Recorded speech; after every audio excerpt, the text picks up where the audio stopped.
में आप सभी का स्वागत है। मैं हूं आपके साथ सुनिधि शुक्ला। बुलेटिन की शुरुआत से पहले एक नजर हेडलाइंस पर। उत्तराखंड के बेरोजगारों के लिए खुशखबरी, प्रदेश में जल्द होगी 1000 कांस्टेबल की भर्ती, तैयारियों में जुटा पुलिस महकमा।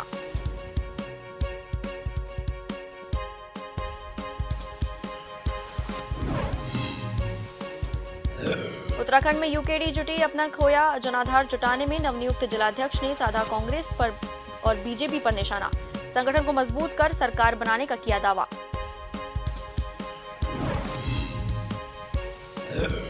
लालकुआ के बिंदु खत्ता, नागरिकों को राहत, क्षेत्रीय विधायक मोहन सिंह बिष्ट के द्वारा किए गए प्रयास लाए रंग, लोगों को अब मिल सकेंगे विद्युत पोल एवं स्थायी बिजली कनेक्शन।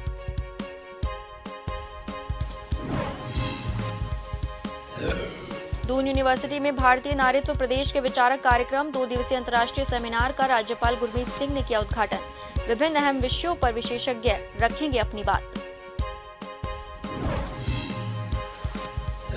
उत्तराखंड में बीते कई दिनों से मौसम शुष्क, सुबह शाम पड़ रही कड़ाके की ठंड, दिसंबर के पहले सप्ताह में कहीं कहीं हल्की बारिश और बर्फबारी की जताई संभावना।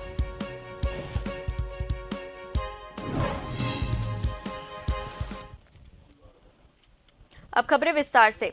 उत्तराखंड में जल्द ही 1000 कांस्टेबल की भर्ती की जाएगी। मुख्यमंत्री पुष्कर सिंह धामी की ओर से सैद्धांतिक मंजूरी मिलने के बाद पुलिस विभाग ने इसकी तैयारी शुरू कर दी है। विभाग जल्द ही भर्ती का प्रस्ताव शासन को भेज देगा। गौरतलब है कि राज्य में कांस्टेबल के 1521 पदों पर भर्ती प्रक्रिया पहले से गतिमान है। उत्तराखंड में इस समय कांस्टेबल के 2300 पद रिक्त हैं। इनमें से 1521 पदों को भरने के लिए इसी वर्ष जनवरी में भर्ती प्रक्रिया शुरू की गई थी। भर्ती में शामिल हुए आवेदकों की शारीरिक दक्षता की जांच की प्रक्रिया पूरी हो चुकी है, लेकिन पेपर लीक प्रकरण के चलते लिखित परीक्षा अब तक नहीं हो पाई। विभाग जल्द ही यह परीक्षा कराने की बात कह रहा है।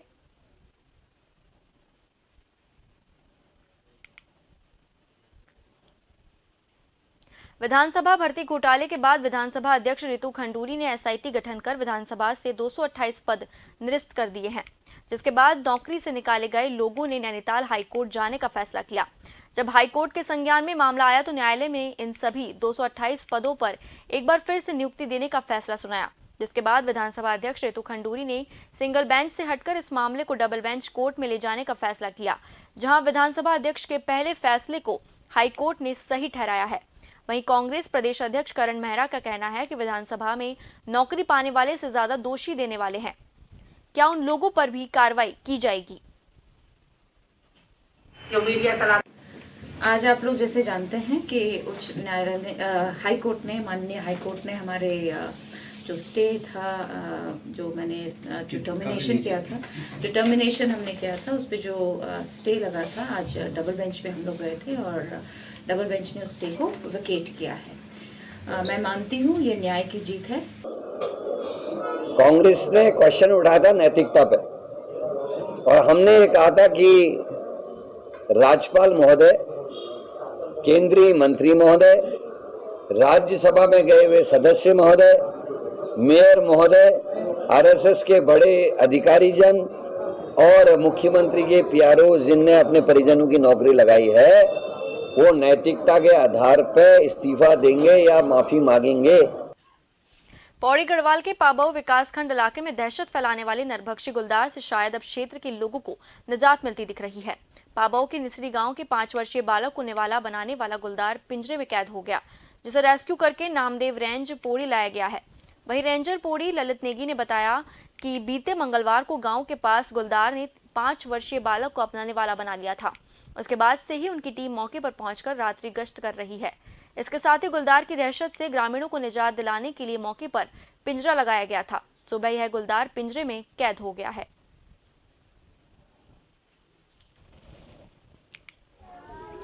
और इस समय जो है हम फिर मौके पर आ रखे हैं, यहाँ गांव में निचली ग्राम में आ रखे हैं। वन विभाग की टीम भी साथ में है और वन विभाग के द्वारा जो है 50,000 रुपये की मुआवजा सांत्वना पुरस्कार जो है उनको दे रखा है फिलहाल इसके लिए।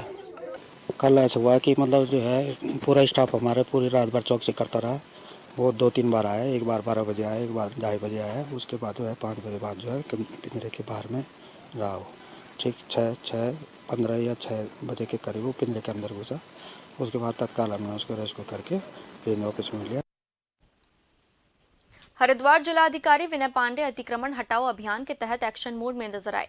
आज शुक्रवार 10:30 बजे सप्तऋषि भारत माता मंदिर के आसपास दूधिया बंद सिंचाई विभाग की भूमि का पैदल चलकर भ्रमण कर अतिक्रमणकारियों और अतिक्रमण हटाने के लिए आदेशित किया और संबंधित अधिकारियों को दिशा निर्देश भी दिए और जिन अतिक्रमणकारियों ने स्वेच्छा से अतिक्रमण को हटाया उनका अभिनंदन भी किया। जिलाधिकारी विनय पांडे ने स्पष्ट कर दिया कि अतिक्रमण किसी भी सूरत से बर्दाश्त नहीं किया जाएगा। इस मौके पर सिटी एसपी, सिटी मजिस्ट्रेट, सिंचाई विभाग के जवाबदेह अधिकारी मौजूद रहे। जिलाधिकारी विनय पांडे ने सर्वे रिपोर्ट को भी जल्द से जल्द सौंपने के लिए विभागों को निर्देशित किया है।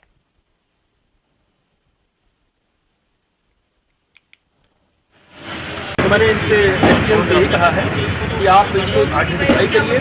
जिन लोगों ने आश्रम हो, अखाड़े हो या प्राइवेट लोगों ने, उनको बहुत ही आदरपूर्वक बता दीजिए कि यह लैंड सरकार की है और स्वेच्छा से उसको छोड़ दें। यदि आपके बच्चे विज्ञान में रुचि रखते हैं तो खबर उनसे जुड़ी हुई है। हल्द्वानी के खालसा नेशनल इंटर कॉलेज में डॉक्टर एपीजे अब्दुल कलाम राज्य स्तरीय विज्ञान महोत्सव का आयोजन किया गया है, जो 26 नवंबर तक चलेगा। इस विज्ञान महोत्सव में प्रदेश के 13 जिलों के बाल वैज्ञानिकों के बनाए गए मॉडल्स को शामिल किया गया है, जिसमें भविष्य में आने वाले वैज्ञानिकों की झलक देखने को मिल रही है। मुख्य शिक्षा अधिकारी नैनीताल के मुताबिक इस विज्ञान प्रदर्शनी का मुख्य उद्देश्य बच्चों के अंदर विज्ञान के प्रति छुपी हुई प्रतिभा को निखारना है, जिससे वे खुद को वैज्ञानिक बनने की दृष्टि से सिद्ध कर सके। और इस विज्ञान प्रदर्शनी के जरिए अलग अलग जिलों के बच्चे एक दूसरे से अपने कॉन्सेप्ट को शेयर भी कर सकते हैं।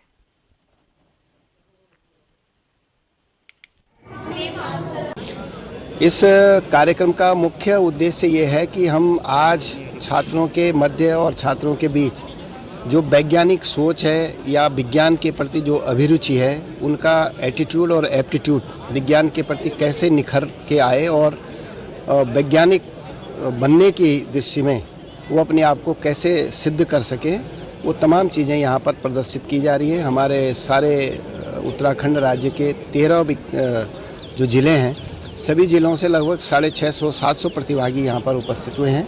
प्रदर्शनी है ये हमारे पूर्व जो राष्ट्रपति हैं एपीजे अब्दुल कलाम जी द्वारा शुरू की गई कि बच्चों के अंदर जो है साइंस के प्रति जो रुझान है, जो साइंटिफिक टेम्परामेंट पढ़ने का हो, उस तरीके का साइंटिफिक टेम्परामेंट डेवलप करने के लिए ये प्रदर्शनी की शुरुआत की गई है। तो ये हर साल आयोजित की जाती है। इसमें हमारे जो है हर डिस्ट्रिक्ट से करीब 42 बच्चे और लगभग 550 बच्चे प्रतिभाग करते हैं तथा 150 टीचर होते हैं। यहाँ पर जो हमारी विज्ञान प्रदर्शनी चल रही है, ये मुझे लगता है पर्सनली कि सारे स्टूडेंट्स के लिए बहुत इम्पोर्टेंट है। ऐसा मुझे लगा कि इसकी वजह से जितने भी आज स्टूडेंट्स आए हुए हैं, पहले उन्होंने अपने स्कूल में ऑडिशन दिया, फिर उनका ब्लॉक लेवल के लिए सिलेक्शन हुआ, उसके बाद डिस्ट्रिक्ट लेवल के, तो स्टेट पे आते आते तब तक उनका कॉन्फिडेंस लेवल काफ़ी बढ़ चुका था। सर, ये बच्चों के कॉन्फिडेंट लेवल को बढ़ाने के लिए होते हैं और ये इसलिए भी होते हैं कि बच्चे इनसे काफ़ी कुछ सीखते हैं, उन्हें काफ़ी नॉलेज होती है और लाइफ के बारे में उनको काफ़ी सारी चीज़ें मिलती है और साइंस के बारे में बहुत कुछ जानते हैं। इस तरह के एग्जीबिशन और ज़्यादा लगनी चाहिए। ये सर, ऐसा करने से काफ़ी चीज़ें डेवलप भी होंगी और काफ़ी बच्चों का कॉन्फिडेंट लेवल भी अप रहेगा, इससे बच्चे डरेंगे नहीं। क्या नाम आपका? उत्तराखंड में हाईकोर्ट के द्वारा वर्ष 2013 से प्लास्टिक पर प्रतिबंध के आदेश लगाए जा चुके हैं, जिसके लिए नगर निगम के द्वारा कभी कभी प्लास्टिक जब्त की कार्रवाई भी की जाती है, जो महज खानापूर्ति तक ही सीमित हो जाती है। अगर बात करें राजधानी दून की, तो यहाँ आज भी धड़ल्ले से plastic bag, disposal glass, plastic चम्मच का खुलेआम उपयोग किया जाता है। हालांकि मीडिया के सवाल पर नगर आयुक्त भले ही पल्ला झाड़ते हुए नजर आते हैं। उनका कहना है कि प्लास्टिक के लिए हम लोग समय समय पर कार्रवाई करते हैं, परंतु आज भी हालात जस के तस हैं। बाजारों में खुलेआम प्लास्टिक का उपयोग किया जा सकता है। जब देखने वाली बात यह होगी कि हाईकोर्ट के आदेशों पर नगर निगम कब नींद से जगता है। एसपीसीबी की स्पष्ट गाइडलाइंस हैं, उसमें मल्टीपल डिपार्टमेंट्स को रिस्पॉन्सिबिलिटी दी गई है और उसके अंतर्गत मल्टीपल डिपार्टमेंट्स को राइट्स और एनफोर्समेंट की पावर्स भी दी गई हैं। नगर निगम के द्वारा भी सुपरवाइजर्स के माध्यम से, इंस्पेक्टर्स के माध्यम से एवं अन्य अधिकारियों के माध्यम से लगातार चालान किए जाते हैं, इसको पकड़ के सीज किया जाता है और भारी मात्रा में हम लोग ऑलरेडी चालानी कार्रवाई कर चुके हैं। इसी के साथ साथ जो बॉर्डर से मैन्युफैक्चर होके यदि जो आ रही हैं तो उसको जो हमारे टैक्सेशन डिपार्टमेंट्स हैं और इसी प्रकार से यदि कहीं पे मैन्युफैक्चर हो रही हैं तो पॉल्यूशन कंट्रोल बोर्ड के द्वारा स्वयं उसमें कार्रवाई की जाती है। तो सभी डिपार्टमेंट अपनी अपनी ओर से इसको एनफोर्स कराने का प्रयास कर रहे हैं और हमारी भी चालान की कार्रवाई और इंस्पेक्शन की कार्रवाई लगातार जारी है। हरिद्वार के सिडकुल थाना पुलिस ने नकली नोटों के साथ एक व्यक्ति को गिरफ्तार किया है। ये व्यक्ति किराए पर लिए कमरे में ही खुद ही नकली नोट की छपाई करता था और उनको बाजार में चलाता था। वहीं आरोपी के पास से पुलिस ने वाहन चेकिंग के दौरान 100 और 200 रुपए की कुल 194 नकली नोट, प्रिंटर और स्कूटी भी बरामद की।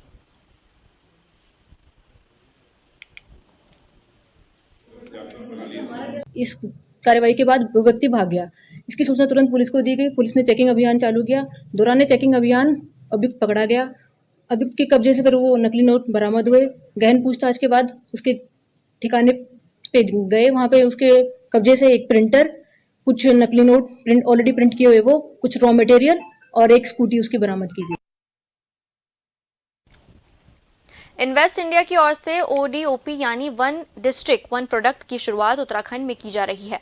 इसमें उत्तराखंड के 13 जिलों से 13 अलग अलग प्रोडक्ट्स चुने गए हैं। अल्मोड़ा से बाल मिठाई, उत्तरकाशी से लाल चावल जैसे प्रोडक्ट हर जिले से चुने गए हैं। इन्वेस्ट इंडिया का मकसद लोकल चीजों को ग्लोबल लेवल तक ले जाने का है। ODOP की और भी बेहतर बनाने के लिए अमेजॉन और जैम जैसे ऑनलाइन एप्लीकेशन प्लेटफॉर्म पर भी ODOP बाजार रखा गया। इन्वेस्ट इंडिया से जिगीशा तिवारी और उद्योग निदेशक सुधीर चंद्र नोटियाल ने बताया कि ऐसे प्रयासों से उत्तराखंड के उत्पादों को अंतर्राष्ट्रीय बाजार में एक नई पहचान मिल सकेगी और इन सभी उत्पादों को बनाने वाले लोगों को भी उचित दाम दिया जा सकेगा।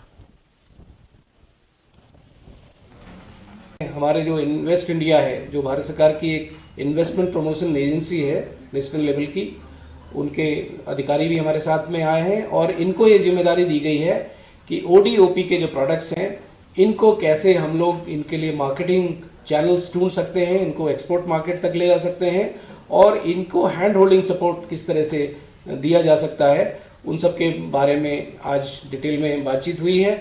और ये हमारा अभियान जो है ये जारी रहेगा और इसके परिणाम बहुत जल्दी दिखने लगे हैं।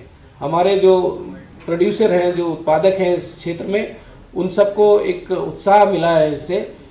DPIT का जो हमारे ऑनरेबल प्राइम मिनिस्टर ने 2 साल पहले लॉन्च किया था, इसके तहत हम 765 जिलों से एक प्रोडक्ट का चुनाव हुआ है और हम उस प्रोडक्ट की यूनिकनेस और इंडिजिनस प्रोडक्ट्स को एक ग्लोबल लेवल पे ले जाना चाहते हैं, एक लोगों के साथ connecting Indian district to the global market. और इन प्रोडक्ट्स की यूनिकनेस को एक स्टोरी टेलिंग के माध्यम से, एक अच्छे पैकेजिंग के माध्यम से, उनकी क्वालिटी अपग्रेडेशन के माध्यम से और जितने भी डिज़ाइन इंटरवेंशन है उनको एक ई-कॉमर्स प्लेटफॉर्म पे ले जाना, जेम पर ले जाना, इसके अंतर्गत हम इन प्रोडक्ट्स को कोशिश कर रहे हैं कि एक नई पहचान मिले, लोग इसके बारे में। अंकिता हत्याकांड की जांच से जुड़ी बड़ी अपडेट सामने आई है, जहां कोटद्वार के ACJM कोर्ट में अंकिता के दोस्त पुष्पदीप ने 164 के बयान दर्ज किए हैं। SIT की टीम पुष्पदीप को कोर्ट लाई, जिसके बाद पुष्पदीप ने बारीकी के साथ मजिस्ट्रेट के सामने अपने बयान दर्ज करवाए। इस दौरान पुष्पदीप ने कहा कि उन्होंने अभी तक जो भी बयान पुलिस को दिए थे वही बयान कोर्ट में भी दर्ज कराए हैं। इसके साथ ही पुष्पदीप ने बताया कि अंकिता की मौत से पहले जब वो वनांतरा रिसोर्ट आया था तो उसने एक VIP गेस्ट को देखा था, लेकिन वो कौन था और आज तक उसे पता नहीं लग पाया। वहीं पुष्पदीप ने कहा कि उत्तराखंड पुलिस की SIT टीम की जांच से वो संतुष्ट है।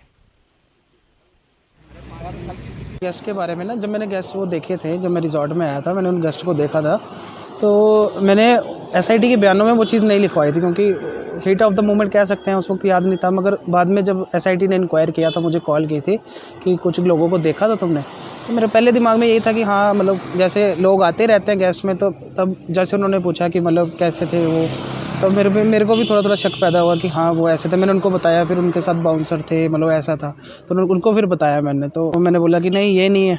तो बस इतनी सी बात हुई थी VIP से रिलेटेड। नहीं, बस मेरी भी इतनी बात हुई थी SIT से। उन्होंने कहा था कि उन्होंने फ़ोटो भेजे मेरे को आइडेंटिफिकेशन के लिए कि ये है, मैंने बोला नहीं है, और इसके अलावा और कोई बात नहीं।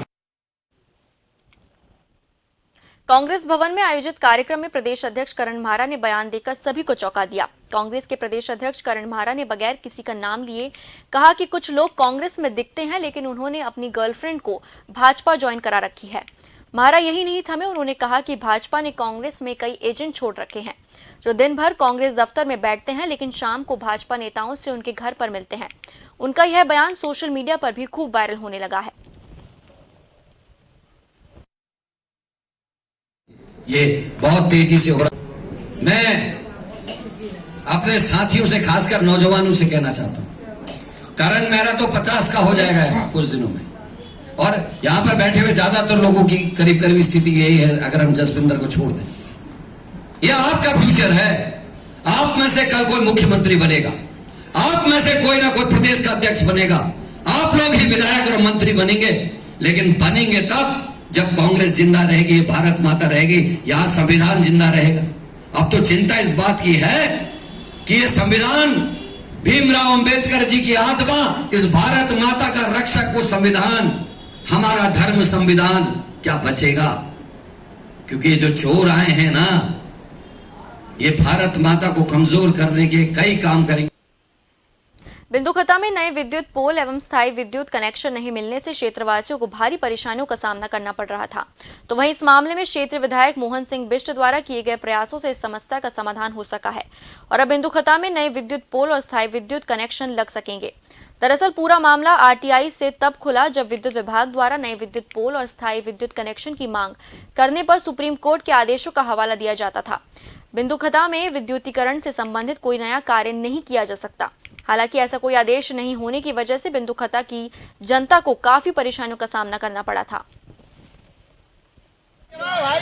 मीटर के कनेक्शन है वो भी कम रेट पर अभी, क्योंकि अस्थायी रूप से जो पैसा ले रहे थे कम से कम 10,000 के आसपास में एक मीटर का वो ले रहे थे। ये अब जो भी है कम से कम 3,000-4,000 में जो लगता है वो इसमें मिलेगा। जो गरीब लोग हैं जिन्होंने लगा नहीं रखा था उनको अब राहत मिल जाएगी।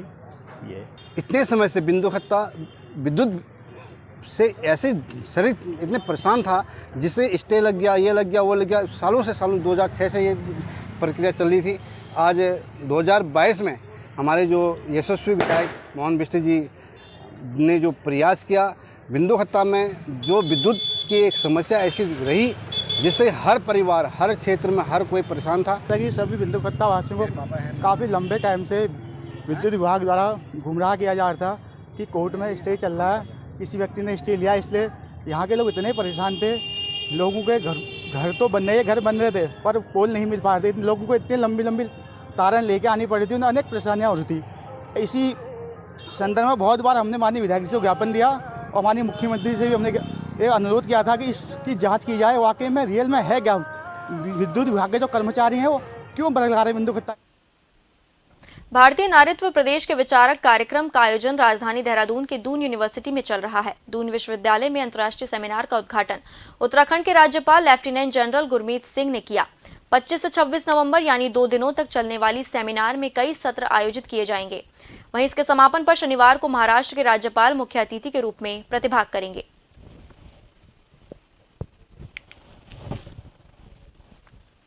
उत्तराखंड राज्य बनाने में महत्वपूर्ण भूमिका निभाने वाली यूकेडी आज अपना अस्तित्व बचाने की जंग लड़ रही है।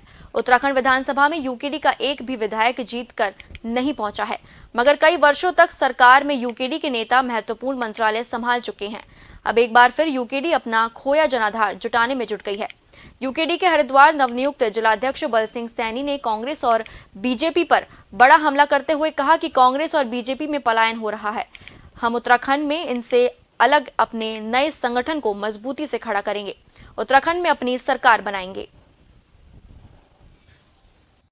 कांग्रेस से टोटल पलायन, एक तो पहाड़ का पलायन है, लेकिन अब कांग्रेस से टोटल पलायन भाजपा का हो रहा है।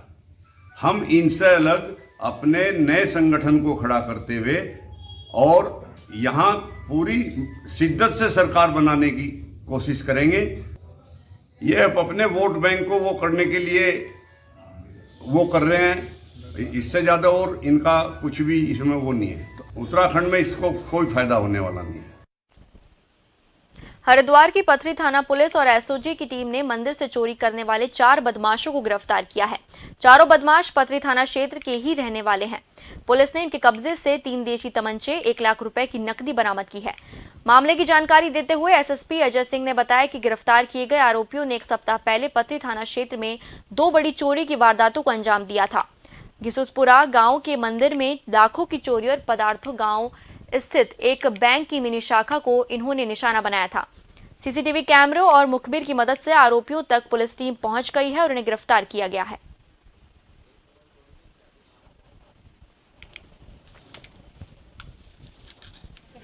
में दिनांक 15 और 17 की रात्रि में जो है वहाँ पर चोरी की घटनाएं हुई थी और एक मिनी बैंक था जिसमें 17 तारीख की रात्रि में जो है ताला तोड़कर उसमें लाखों रुपए जो बैंक के थे, करीब 3.5-4 लाख रुपए, वो चोरी कर लिए गए थे। इस पर भी जो हमारी जो किस्सुपुरा की चोरी और उसके बाद ये चोरी हुई थी, उसमें टीम ने जो हमारे जो काम किया वहाँ पथरी पुलिस से लगातार लगी हुई थी और इसमें 4 लोग को इसमें गिरफ्तार किया गया है और इसमें 4 लोग के साथ इसमें 1 लाख रुपए कैश और उसमें 70,000 की जो बाइक नहीं खरीदी थी अभियुक्तों ने, वो भी बरामद कर ली गई है। अब खबर देहरादून से है, जहां दून विश्वविद्यालय में 2 दिवसीय अंतर्राष्ट्रीय संगोष्ठी का शुभारंभ किया गया, जहां कार्यक्रम में भारतीय महिला की स्थिति और सामाजिक उत्थान पर बल देने की बात कही गई है। इसके साथ ही साथ कार्यक्रम का उद्देश्य आधुनिक भारत में नारीत्व के सही अवधारणा को उजागर करना है। इस सेमिनार में अलग अलग क्षेत्रों से आए विदुषी और ख्याति प्राप्त महिलाओं ने शिरकत किया। आपको बता दें कि सेमिनार का उद्घाटन राज्यपाल लेफ्टिनेंट जनरल गुरमीत सिंह ने किया और समापन सत्र पर महाराष्ट्र के राज्यपाल भगत सिंह कोश्यारी मुख्य अतिथि के रूप में शिरकत करेंगे।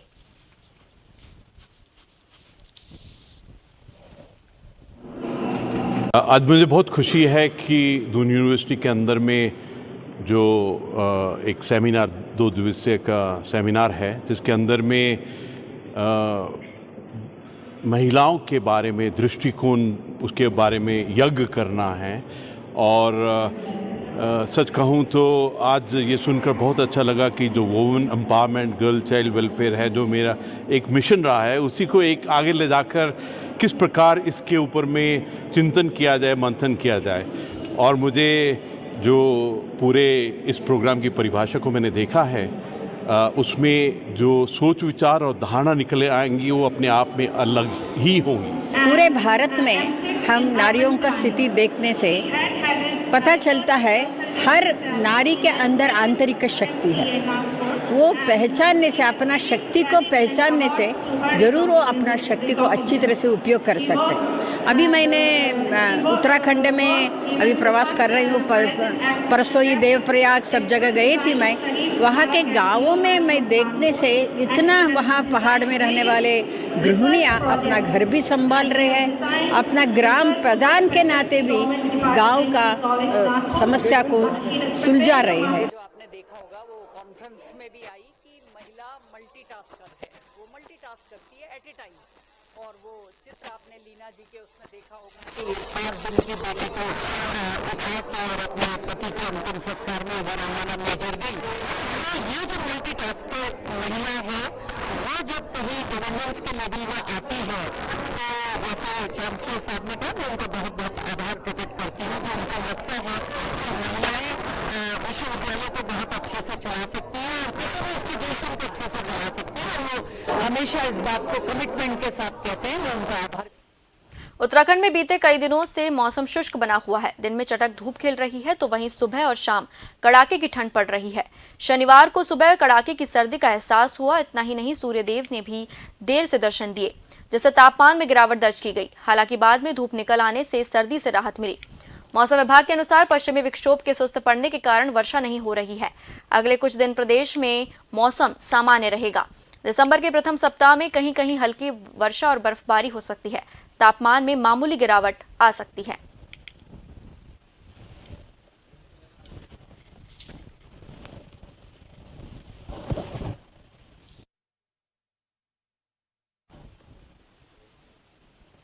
अब खबर रुड़की से है, जहां आईआईटी रुड़की में 175वां स्थापना दिवस का आयोजन किया गया, जिसमें मुख्य अतिथि के तौर पर लोकसभा स्पीकर ओम बिरला ने शिरकत की। इसके साथ ही विशिष्ट अतिथि के तौर पर भारत सरकार में डाक विभाग के सचिव विनीत पांडे मौजूद रहे।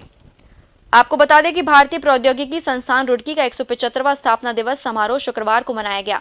आईआईटी रुड़की द्वारा 175 वर्ष का इतिहास रचने पर संस्थान को बधाई देते हुए लोकसभा अध्यक्ष ओम बिरला ने कहा कि आईआईटी रुड़की अनुसंधान में सबसे आगे है और देश और क्षेत्र के विकास में योगदान देता रहा है।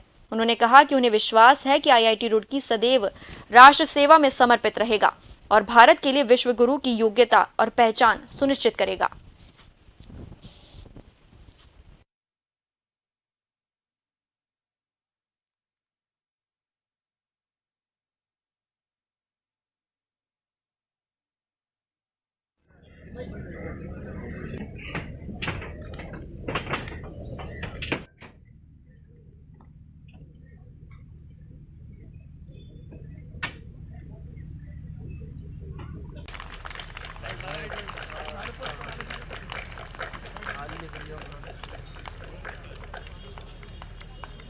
Universities like Taxila, Nalanda faded away amidst war.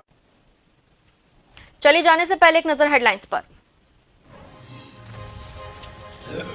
Uttarakhand के बेरोजगारों के लिए खुशखबरी, प्रदेश में जल्द होगी 1000 कांस्टेबल की भर्ती, तैयारियों में जुटा पुलिस महकमा।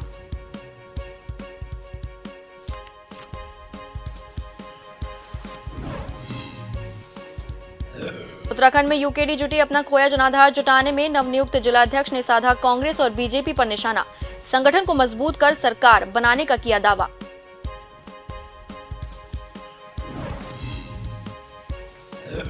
लालकुआं के बिंदु खता नागरिकों को राहत, क्षेत्रीय विधायक मोहन सिंह बिष्ट के द्वारा किए गए प्रयास लाए रंग, लोगों को अब मिल सकेंगे विद्युत पोल एवं स्थायी बिजली कनेक्शन।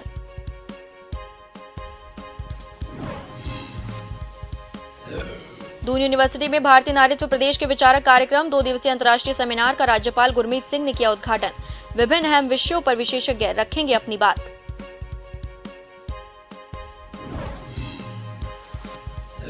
उत्तराखंड में बीते कई दिनों से मौसम शुष्क, सुबह शाम पड़ रही कड़ाके की ठंड, दिसंबर के पहले सप्ताह में कहीं कहीं हल्की बारिश और बर्फबारी की जताई संभावना।